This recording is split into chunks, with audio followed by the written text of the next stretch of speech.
About 5 years ago, I was married to a woman who turned out to be the worst decision of my life. Looking back, that relationship was a complete disaster.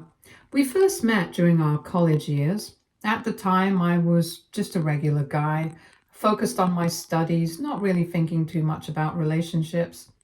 She seemed sweet, charming even, and I had no idea what kind of person she really was underneath all that. What I didn't know then was that she had noticed I was a hardworking academic, and she saw me as someone who could give her the kind of life she wanted, one with financial stability and status. From the beginning, she played the part well, acting like she cared, like she truly had feelings for me, and I, like a fool, believed it. What makes it worse is that while I was all in, truly committed to the relationship, she was out doing whatever she wanted behind my back. I later found out that she had been cheating on me, not just once, but with multiple guys. It wasn't a mistake or a one-time thing.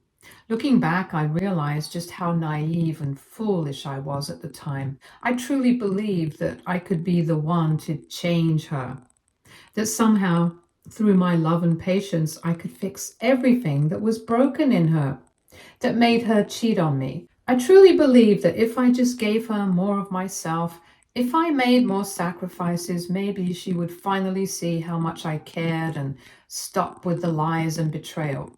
So I started making all these unnecessary compromises to protect our relationship. She would ask me to go with her to parties, and I would agree, but only under the condition that I wouldn't drink. The reason was that she wanted me to be there, sober, so I could keep a close eye on her, almost like I had to be her personal watchdog so that she wouldn't sleep with any other guy. She would also ask me to share my location with her constantly. I was never sure whether it was because she truly felt insecure or if she just wanted to monitor me, probably a bit of both. She would call me, and if I didn't pick up by her third ring, she would explode at me and accuse me of cheating on her. It was like she was projecting all the things she was doing onto me. Instead of looking inward and acknowledging her own actions, she made me feel guilty, like I was the one causing all the problems in the relationship. All the time, I thought this was only temporary and that I could ease her worries if I were more open, more transparent. But clearly, that wasn't normal behavior at all. That wasn't love. That was manipulation. I was bending over backwards trying to meet my ex's needs, trying to prove that I was different, that I wasn't going to hurt her like others did. But she just kept on doing what she wanted without ever truly changing. Throughout our entire relationship, even when we were still in college, she never seemed to want to work. And when I tried to bring it up or encourage her to contribute in some way, she'd always come up with some excuse. It was always about how, as the man in the relationship, I should be the one to provide for her. It was like I was expected to carry the entire weight of the relationship on my shoulders. Whenever I'd push back or suggest that we should both contribute to the relationship, she turned the conversation around in a way that always left me feeling guilty. She'd say things like, "My friends don't work as well, and their partners never complain. Why can't you just be more of a man?" She would also threaten to break up with me and find a better man than me who could take care of her. It was such a strange manipulation. She would use her beauty as leverage against me. So I caved. I would pay for everything. I paid for all of our dates, the movies, the meals, and the trips we took. But it didn't just stop there. Every time she needed something, whether it was getting her nails done, a new hairstyle, or new clothes for herself, she'd expect me to cover that as well. It was always one thing after another, and I was too deep in it to recognize just how much she was using me. I kept thinking that if I kept doing this, if I kept showing her how much I cared by providing for her, maybe she'd eventually see how much I loved her, how much I was willing to sacrifice. After we graduated from college, I landed a good job pretty quickly, something I was genuinely proud of. It felt like the first big step into adulthood, something I had worked hard for. But instead of us taking a moment to enjoy that transition and figure out what came next, both my ex and her mother started pushing me hard to propose to her so we could get married. It wasn't subtle, it was full on, constant pressure. Her mom would make little comments every time we visited, always bringing up how we were living in sin by staying under the same roof but not being married yet. She would make it sound like our entire lives would magically fall into place if we just tied the knot, as if marriage were the only necessity in life. And every time I tried to express any hesitation, even just a feeling that maybe we should wait a bit, I'd be hit with guilt trips from both of them. It wasn't that I didn't love my ex or didn't see a future together. I did, or at least I thought I did at the time, but I felt we were still so young. We had just graduated. We hadn't even lived life yet. There was so much we still needed to figure out, not just about our relationship, but about ourselves as individuals. But none of that seemed to matter. My ex started playing the biological clock card every day with me. And it was strange because she was in her early 20s, still incredibly young, but she'd bring it up constantly like there was a ticking time bomb hanging over us. She'd say things like, "I'm not getting any younger," or "all my friends are getting engaged, so why not us?" She'd frame it like I was the one holding her back from living the life she deserved. Like if I didn't propose soon, I'd be responsible for her missing out on something vital. My ex also made it very clear that when I did propose to her, she needed me to propose to her using my grandma's ring. My ex seemed to always have an eye on my grandma's ring, which was really strange. The ring was this beautiful vintage piece that had been passed down through my family. My ex would bring it up in conversations all the time, reminding me how much she loved the ring and wanted it on her fingers one day. For full disclosure, I am an orphan. I lost both my parents when I was really young. So young, in fact, that I don't have many real memories of them. Most of what I know about who they were comes from stories my grandmother told me over the years. She was the one who stepped in when I had no one else. She raised me, cared for me, loved me like I was her own child. She was my whole world, the only real parent I ever had. My grandma always had this sharp intuition, this ability to read people almost instantly. And right from the start, when she first met my ex-wife, who was then only my girlfriend, she didn't like her.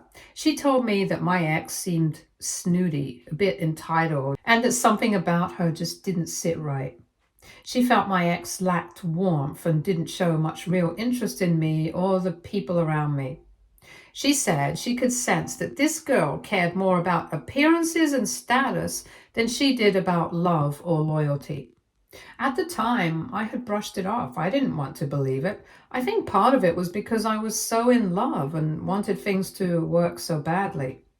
I had already invested so much into the relationship already and didn't want my relationship to fail. And when you grow up without parents, you tend to hold on to people tightly, especially when you think you found someone who might stay.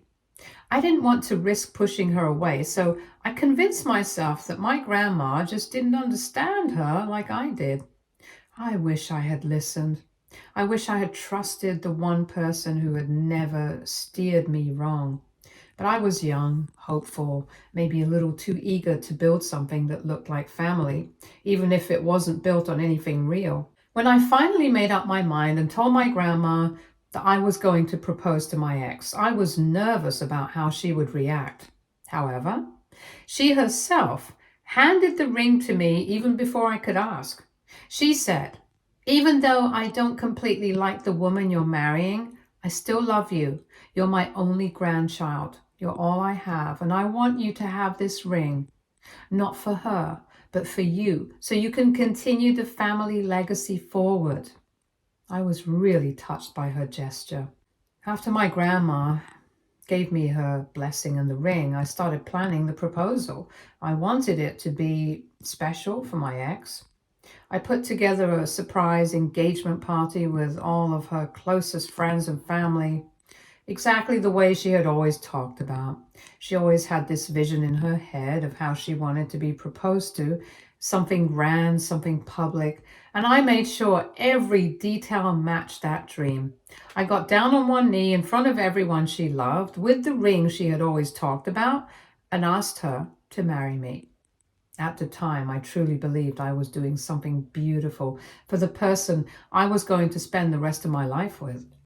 Quickly after that, things began to shift. From the moment the wedding planning began, it was like my ex flipped a switch. She took over everything. She didn't ask me what I wanted, didn't include me in decisions, and definitely didn't seem to care about my opinion.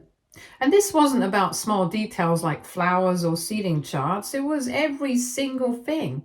I found myself sitting on the sidelines while she made all the calls, steamrolling through every part of the process.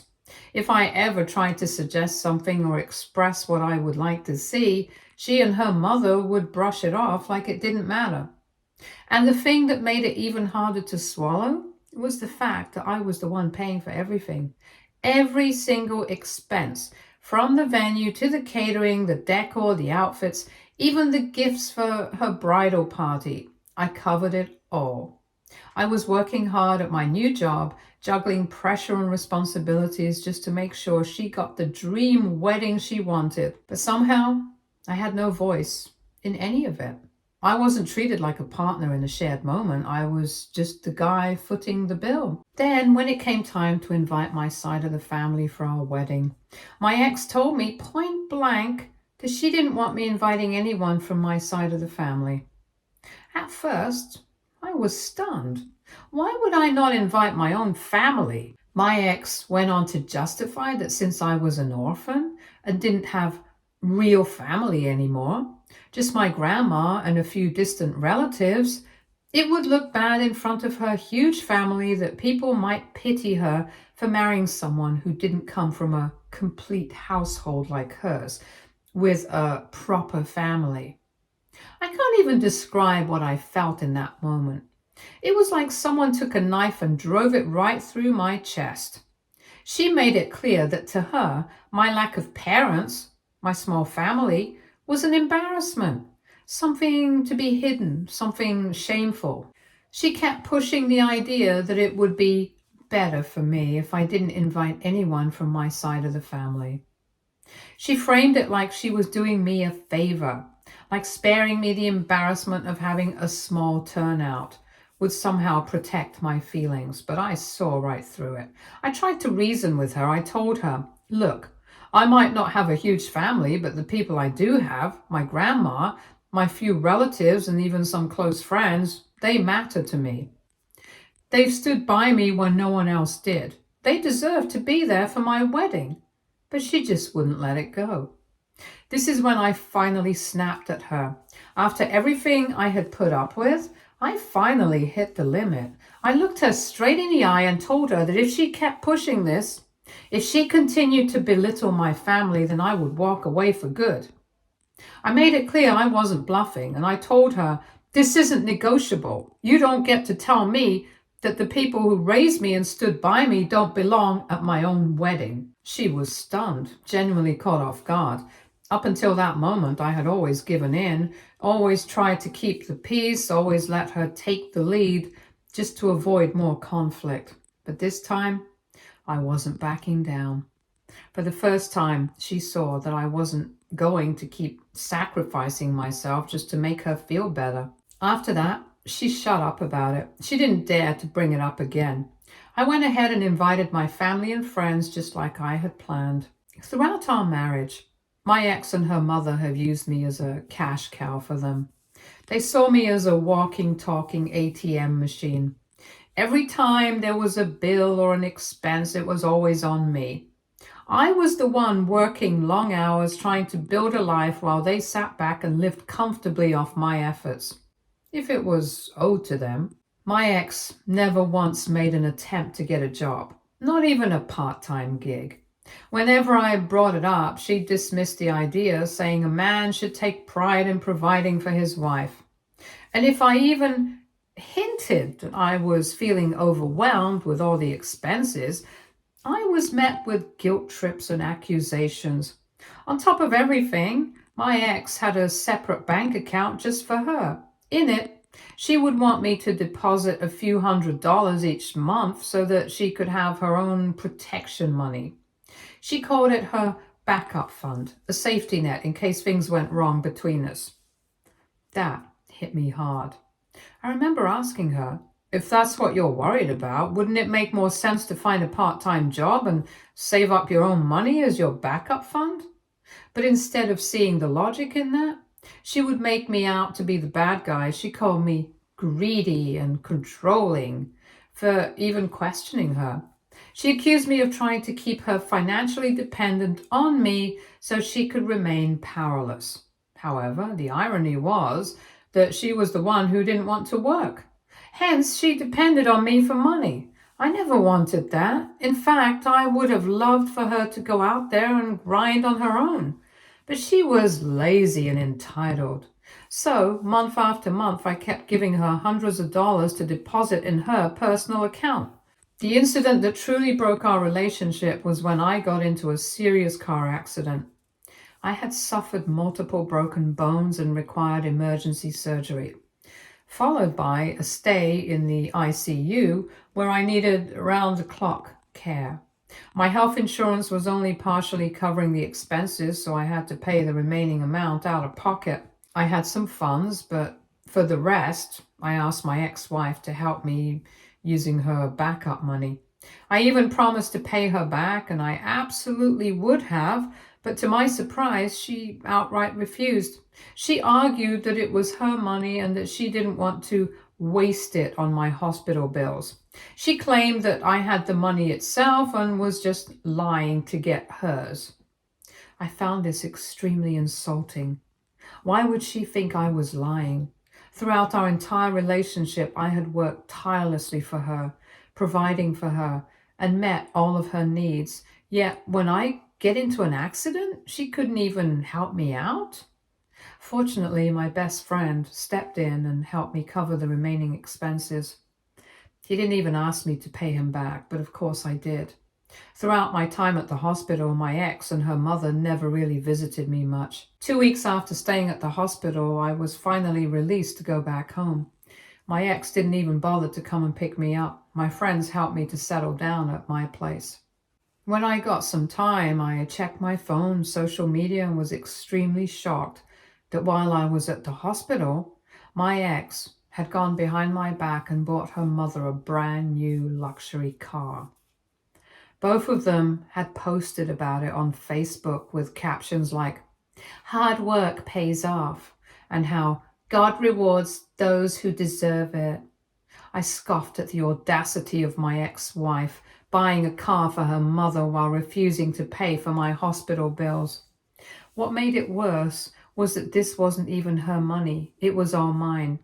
That's when I truly saw her for who she was, a gold digger. That was when I knew deep in my gut that I had to get out of the relationship. No more excuses, no more second chances for her. This wasn't a marriage anymore. It was a slow, soul-crushing trap, and it had already taken so much from me. So that same week, I secretly talked to a lawyer and started organizing my assets.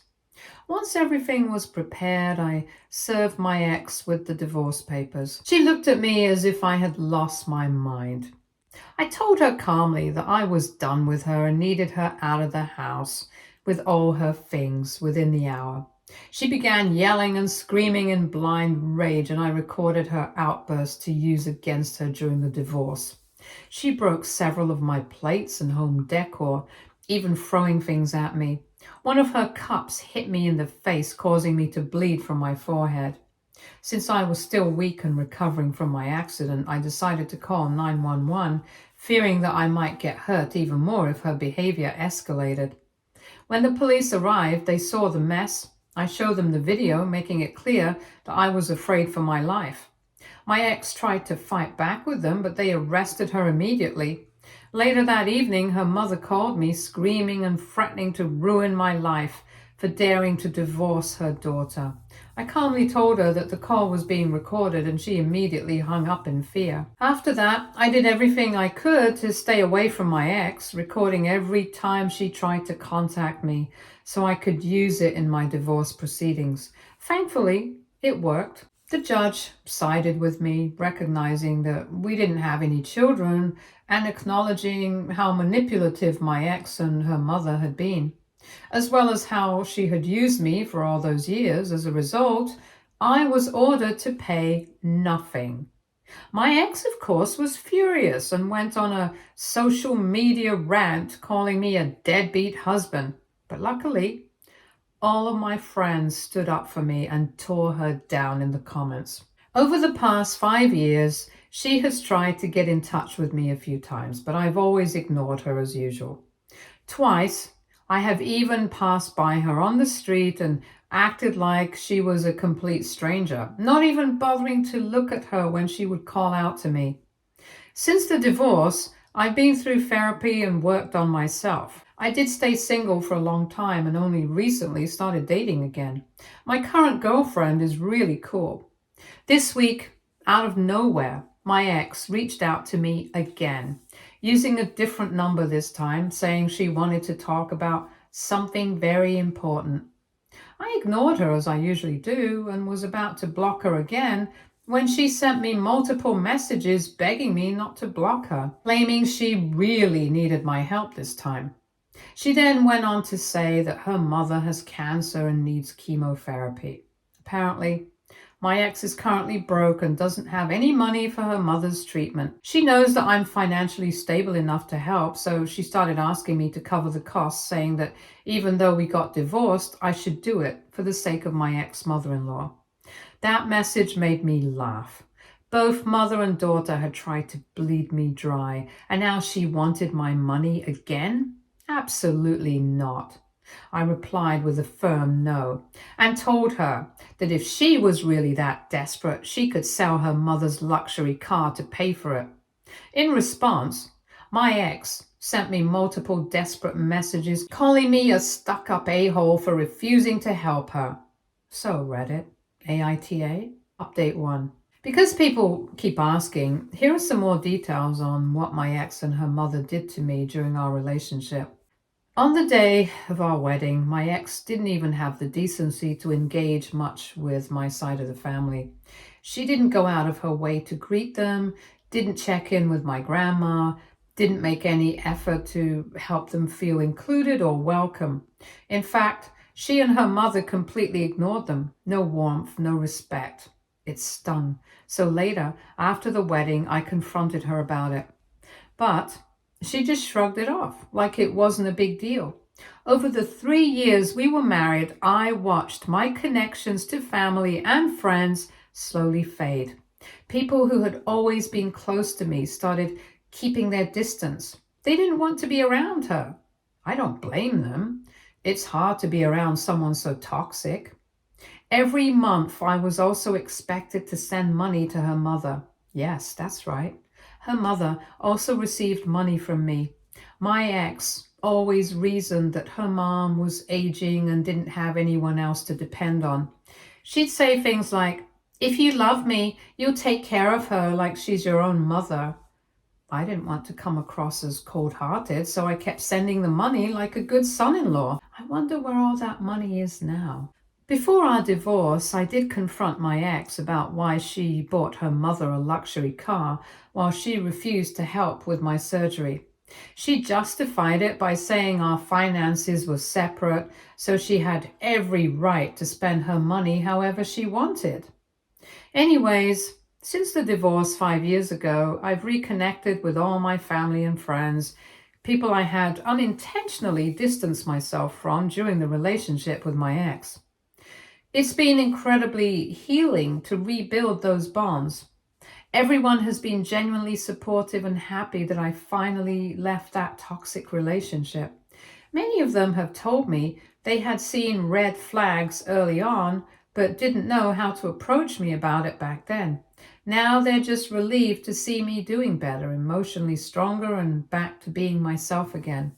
For those who keep asking why I stayed as long as I did with my ex, I've asked myself that question a lot too.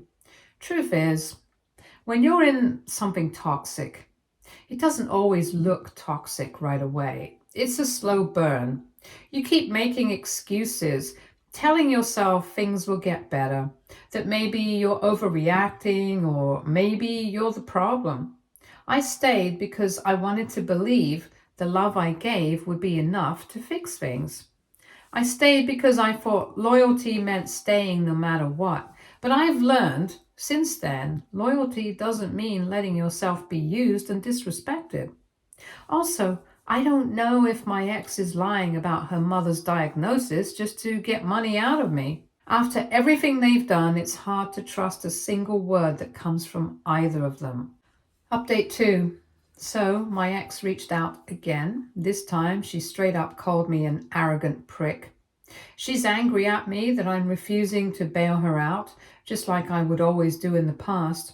She can't deal with the fact that I'm standing up to her. At this point, I don't even understand why she's reaching out to me. I mean, after a divorce, why should I, as an ex-husband, be responsible for her mother's chemo treatment? It's not like I don't have compassion. I wouldn't wish cancer on anyone, and I do feel bad that her mother is going through something so serious. But the thing is, I'm not a part of that family anymore. Not by blood, not by marriage, not by anything. That bridge was burned. She burnt it. And now, after all that's happened, she has the nerve to ask me as if I somehow owe her. What really gets me is also the entitlement behind the ask. She didn't come to me with humility, no apology for the years she used me, no acknowledgement of how she abandoned me when I needed help the most. She didn't even try to talk to me like a decent human being. She just demanded that I give her the money. She thinks she can guilt me again? Pull the same old strings? Not this time. I've learned a lot since our divorce, and I am not falling for her manipulations again. I've learned that saying no, especially to people who once drained you dry, is necessary. If she truly cares about her mother, she should find another way instead of relying on the man she once discarded like he was nothing. She made her choices. Now she can live with them. Update 3. It's been about 7 months since my last update. A lot has happened since then, some of it unexpected. Just recently I found out through a couple of mutual friends that my ex's mother passed away. I guess she really wasn't lying after all about her mother's diagnosis. Turns out her mom did go through chemo, but it didn't work out. The treatment failed, and she lost the fight. I won't lie. It hit me a little strange when I heard, as much as I had distanced myself from that chapter of my life, hearing about someone's death, especially someone you once used to know so well, makes you pause. I won't pretend we were close or that she treated me well, because she didn't. But no one deserves to go out like that, and I do feel some sympathy. Losing a parent is hard. I know that better than most. But even with that said, I still have no intention of reaching out to my ex, just so we're clear. That part of my life is over, closed. I went through enough, and I'm not about to open any old wounds or get pulled back into a situation that nearly broke me. Anyways, on a much lighter and way more positive note, me and my current girlfriend are doing great. We've been talking seriously about moving in together. We are going to make that happen in a few weeks, honestly. After everything I went through, being with someone who genuinely respects me, listens, and contributes to me instead of taking from me, it's a whole different kind of peace. I didn't know love could feel this calm, this steady. So yeah, wish me luck. For the first time in a long time, I'm actually excited for what's coming next. Stay tuned for more stories from our girl relationships.